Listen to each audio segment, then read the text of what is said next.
تک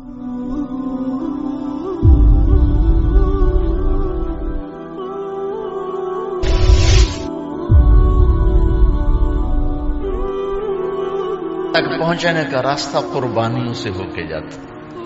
آپ سب متوسط یا غریب لوگ بیٹھے، میرے نبی جیسا غریب پوری کائنات میں کوئی نہیں. میں جبوتی صومالیہ گیا ہوں، وہاں کے غربت کو دیکھ کر مجھے لگا جیسے لفظ غربت بھی ان کی غربت پہ روتا ہے.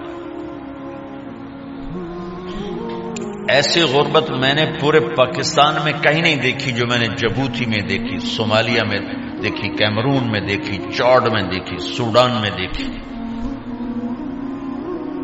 24 گھنٹے میں ایک دفعہ بھی کھانا نصیب نہیں. ہمارا غریب سے غریب آدمی 24 گھنٹے میں چولہا جلا بیٹھتا ہے.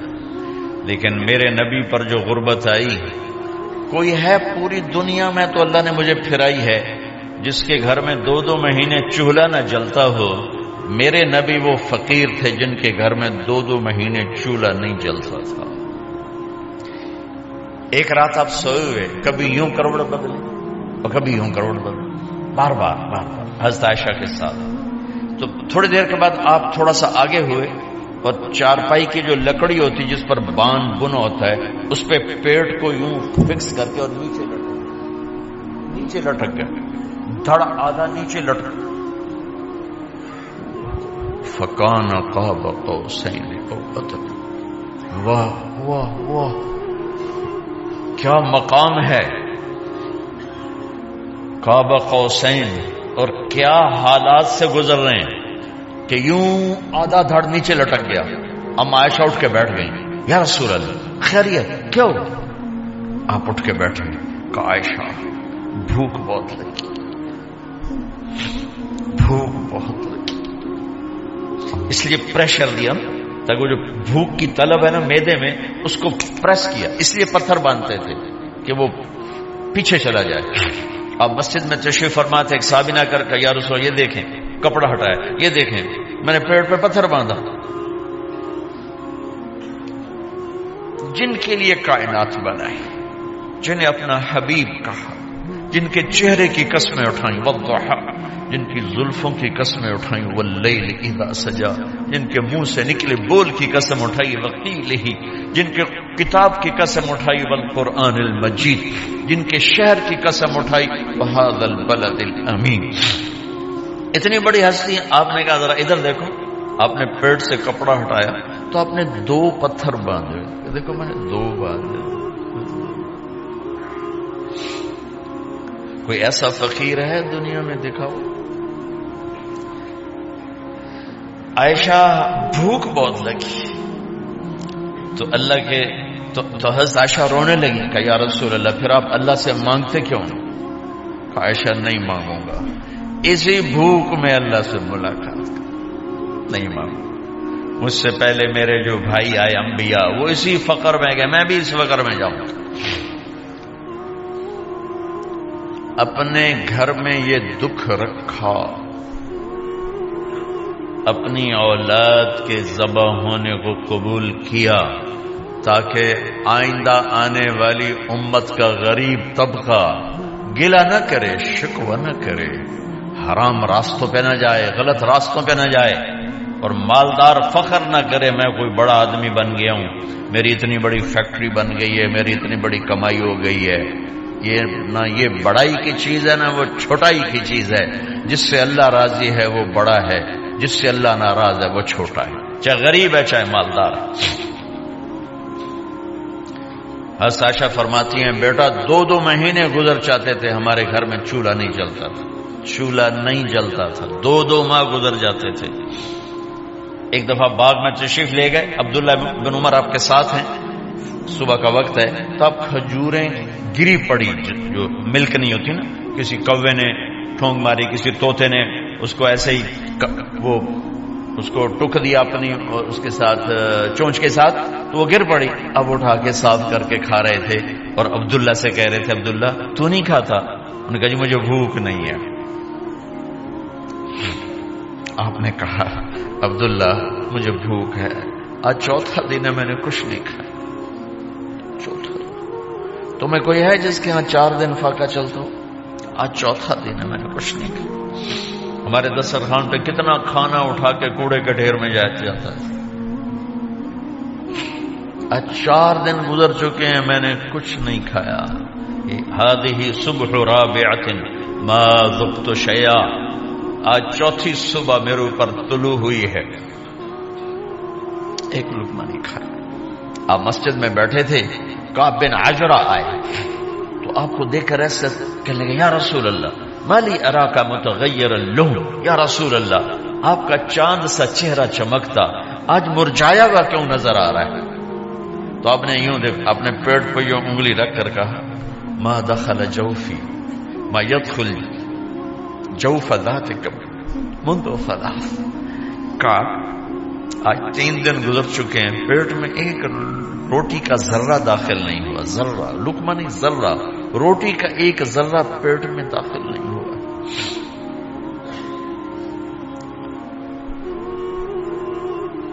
اور اتنی بڑی رسالت, اتنی بڑی نبوت,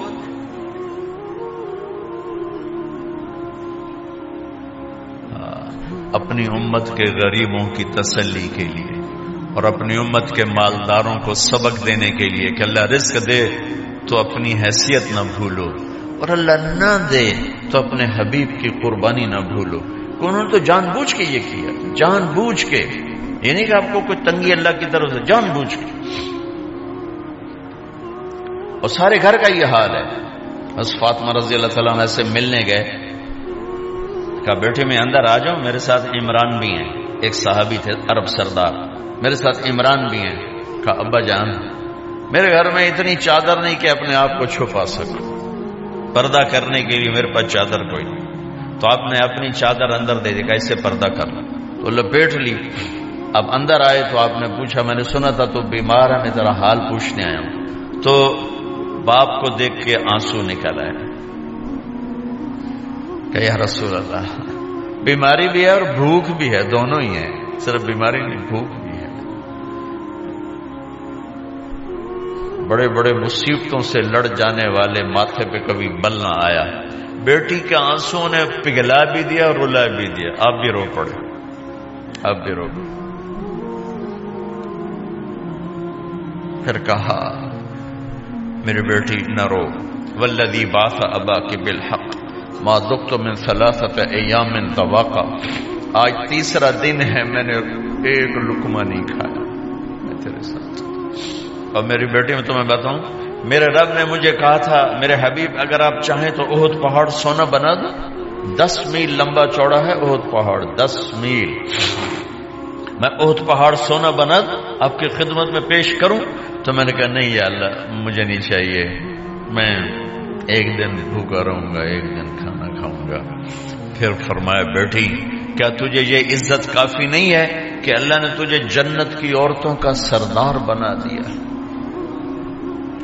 یہ سرداری سونے چاندی میں تل کے نہیں ملی, قربان جاؤ. بھائیو اب سب ماشاءاللہ نوجوان نظر آ رہے ہو, تھوڑا وقت نکال کے اگر آپ پڑھے ہوئے ہو اپنے نبی کی زندگی پڑھا کرو, اپنے نبی کی زندگی پڑھا کرو, بڑا ایمان بھی بنے گا, حوصلہ بھی ملے.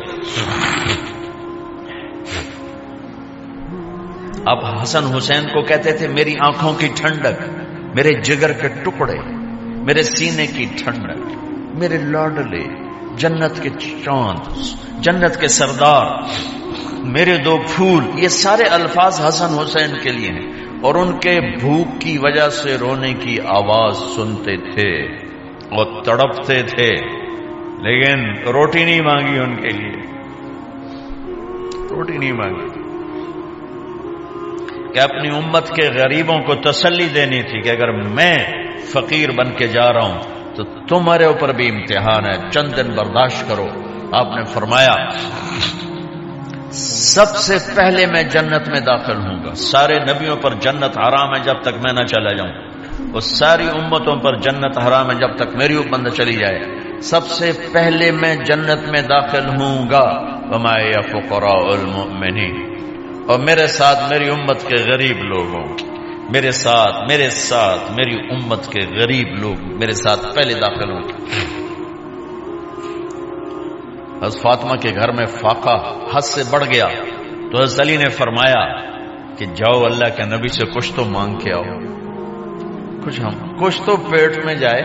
زندگی میں کبھی ایسا موقع نہیں آیا، یہ ایک دفعہ اتنا فاقہ آیا کہ حضرت جیسی ہستی نے بھی کہا جاؤ، تو آپ تشریف لائیں اور دروازے پہ دستک دی۔ تو اتنا پیار تھا، جب حضرت فاطمہ گھر میں داخل ہوتی، اللہ نے ہمیں اولاد کے ساتھ کیا سلوک کرنا ہے، اللہ نے ہمیں اپنے نبی سے یہ بھی سکھایا۔ حضرت فاطمہ جب بھی گھر میں آتی، اور ساتھ ہی تو گھر تھا، دیوار سے دیوار ملی تھی، روز کا آنا جانا تھا، تو میرے نبی بیٹھے نہیں رہتے تھے، آؤ فاطمہ کیا حال ہے، کھڑے ہو جاتے اور تیزی سے آگے بڑھتے، دروازے پر ہی حضرت فاطمہ کا ہاتھ پکڑ لیتے، ہاتھ کا بوسہ لیتے، بوسہ لے کر ہاتھ پکڑے پکڑے بیٹی کو چارپائی پہ پہلے بٹھاتے، اس کے بعد خود بیٹھتے تھے۔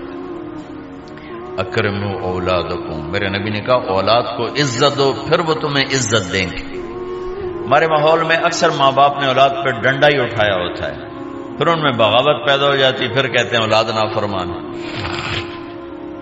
آپ نے دستک دی تو کہنے لگے یہ تو فاطمہ کی دستک ہے، خیر تو ہے، پہلے تو کبھی اس وقت میں آئی نہیں۔ تو آپ نے ام ایمن سے کہا دروازہ کھولو۔ ام ایمن نے دروازہ کھولا تو آپ نے استقبال کیا، بٹھایا، پوچھا بیٹی کیا ہوا، اس وقت میں کیسے آئیں؟ کہ یا رسول اللہ بہت فقر ہے، بہت بھوک ہے، آپ کے پاس سنا کچھ مال آیا ہے، کچھ ہمیں بھی دے دیا جائے۔ اتنی صابر بیٹی زندگی میں ایک دفعہ بھوک کی شکایت لے کر آئیں، اور آگے باپ نے پھر پیپر لے لیا، پھر امتحان میں ڈال دیا۔ آپ نے کہا بیٹی میرے پاس 5 بکریاں کھڑی ہیں، دے دوں یا 5 دعائیں سکھا دوں؟ یہ بھی کوئی کتنا سخت موقع تھا، کتنا سخت موقع ہے کہ صبر کا پہاڑ بیٹی اتنی مجبور ہو کر آتی ہیں کہ یا رسول اللہ برا حال۔ تو میرے نبی کہتے بیٹی یہ بکریاں بھی لے جا، دعائیں بھی لے جا، دونوں جمع کر دیتے، یا دعائیں بعد میں سکھا دیتے، بکریاں دیتے، ایک تو دے دیتے، پر امت کے غریبوں کو تسلی دینی تھی، چونکہ امت میں اکثر طبقہ غریب ہوگا۔ تو آپ نے کہا بیٹی 5 بکریاں دو یا 5 دعائیں دو؟ تو وہ سمجھ گئی اپنے باپ کے مزاج کو کہ ابا جان امتحان لے رہے ہیں، تو کہا ابا جان بکریاں چھوڑ دیں، مجھے دعائیں سکھا دو، مجھے بکریاں نہیں چاہیے۔ بھوکے کی رات بھی گزر جاتی ہے اور بھوکے کا دن بھی ڈوب جاتا ہے۔ تو آپ کا چہرہ ایسے کھل گیا کہ میری بیٹی پاس ہو گئی۔ کہ بیٹی آپ تم دعا میں یہ کہا کرو یا اول الاولین یا آخر الاخرین یا ذی القوۃ المتین یا راحم المساکین یا ارحم الراحمین، یہ تیرے لیے 5 بکریوں سے اعلیٰ چیز۔ اب گھر واپس گئیں خالی ہاتھ۔ حضرت علی نے فرمایا تو کچھ بھی نہیں لائی؟ کہ نہیں لائی ہوں، بہت کچھ لائی ہوں۔ کہ کیا؟ کہ میں دنیا لینے گئی تھی، آخرت لے کے آ گئی۔ ذهبت للدنیا وجئت بالآخرہ۔ تو حضرت علی نے فرمایا تیرا آج کا دن سب سے اعلیٰ دن، خیر ایام کی حال۔ داماد کا امتحان لے لیا، حضرت علی کو بلا لیا، علی 5000 بکریاں دو کہ 5 دعائیں دوں؟ وہاں تو 5 بکریاں، اب 5000 کر دیں۔ علی 5000 بکریاں لیتے ہو یا 5 دعائیں لیتے ہو؟ تو بھی سمجھ گئے کہ آج میرا محبوب مجھ سے امتحان لے رہا ہے کہ علی کتنا کو مضبوط ہے اپنے ایمان میں۔ اور فاقے میں نے بتا دی کیا گزر رہے، آدمی اپنی بھوک سہ لیتا ہے، اولاد کا رونا برداشت نہیں ہوتا ہے۔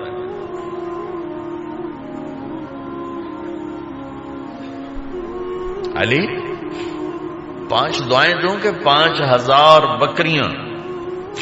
حضرت علی نے عرض کی یا رسول اللہ دعائیں سکھا دیں، بکریاں نہیں چاہیے۔ میرا نبی کا چہرہ کھل گیا کہ میرا داماد بھی پاس ہو گیا۔ علی تو یہ دعا مانگا کر روزانہ، اللہم اغفر لی ذنبی ووسع لی خلقی وبارک لی فی رزقی وقنعنی بما رزقتنی ولا تذهب قلبی الی شیء صرفته عنی۔ یہ 5 دعائیں تو مانگا کر، 5000 بکریوں سے زیادہ ہے۔ اللہم اغفر لی ذنبی، اللہ میرا گناہ معاف کر، وسع لی خلقی، میرے اخلاق عالی شان کر، بارک لی فی رزقی، میرے رزق میں برکت دے، قننی بما رزقتنی، مجھے لالچ سے نکال دے، مجھے لالچی نہ بنا، مجھے حریص نہ بنا، ولا تذهب قلبی الی شیء صرفته عنی، جو تو نے مجھے دیا نہیں اس کی میرے اندر سے طلب بھی ختم کر دے، مجھے اس کا طلبگار بھی نہ بنا کہ یہ 5000 بکریوں سے زیادہ ہے۔ میں نے تھوڑا سا اپنے نبی کے گھر کا نقشہ آپ کو بتایا ہے کہ یہ چند دن صبر کی دنیا ہے، اللہ راضی ہو گیا تو موت سب سے خوبصورت پیغام۔